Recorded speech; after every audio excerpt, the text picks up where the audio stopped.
તો મહેસાણાના હિંગળાજપુરમાં ઓએમજીસીની પાઇપલાઇનમાં લીકેજની ઘટના સામે આવી છે। પાઇપલાઇન લીકેજ થતાં ખેતરોમાં ઓઇલ ફરી વળ્યું છે। ખેતરમાં ક્રૂડ ઓઇલ ફરી વળતા ખેડૂતોને મોટું નુકસાન થયું છે। ઓએમજીસીની લાપરવાહીથી ખેડૂતોને ખૂબ જ મોટું નુકસાન થયું છે। પીડિત ખેડૂતોએ યોગ્ય વળતર ચૂકવવાની માંગ કરી છે। લીકેજ પાઇપલાઇનનું સમારકામ કરવામાં આવી તેવી પણ માંગ કરવામાં આવી છે।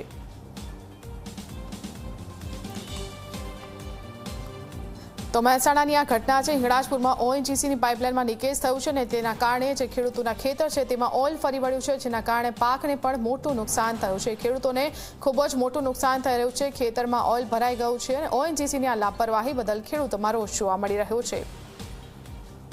અહીંયા એક ઓએનજીસીની લાઈન જતી હતી તે નીચે જમીનના નીચે ડેમેજ થઈ છે। એના લીધે અમારા ખેતરમાં આખું ઓઇલ ભરાઈ ગયું છે। એના લીધે અમે કંઈક અહીંયા ઉગાડી નહીં શકતા અને વધારે પ્રોબ્લેમ છે। ઉગાડેલું હતું એ અત્યારે બધું પતી ગયું છે। આપ જોઈ શકો છો।